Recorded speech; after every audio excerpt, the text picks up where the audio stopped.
the camera's rolling, your heart pounds. It's thrilling to me.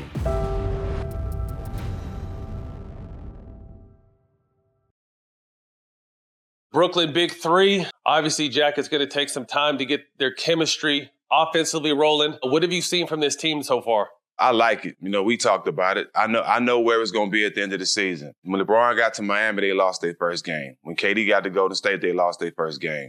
So I'm not surprised. I know where this is going. We know they're going to be there at the end. It's going to take a little time, but as you see, things are still looking good in losses. KD getting his points, Kyrie getting a little his numbers, and James getting the triple-double. So it's going to work out just how they planned it and just how me and you talked about it.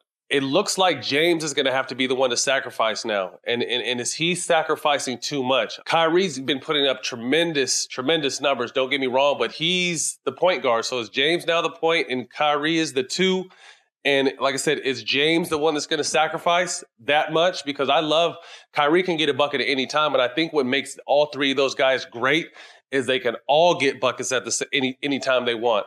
So from the outside looking in, and I think obviously what made Golden State so successful is they always had that Draymond, that facilitator, the guy that got everyone equal shots. This team is built a little different. So do you see it throughout the season being so lopsided with James taking the fewest shots out of all three of those stars? As their coach, Steve Nash, knows, and Kyrie knows, James is the best passer on that team, by far. When they played their first game, you seen Kyrie move more to the two and let James handle the ball because he is the better passer. So they're doing what's best to win games, and I don't think there's no pride there. I think all those guys trying to do what's best to get to the championship.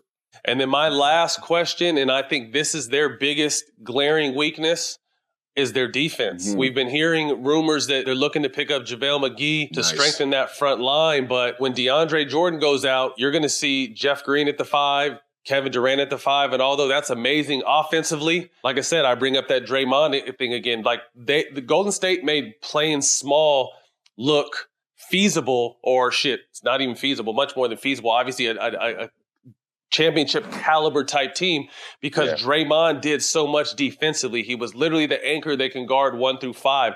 They don't have that kind of guy on the offensive end or the defensive end. So defense is kind of what scares me, especially with the way Joel Embiid has been playing. You know, Boston is a big, strong team. There's some big teams that they're going to have to get through, and they have no help outside of DJ. Their defense has been horrible. Weak side has been horrible. The switching has been horrible.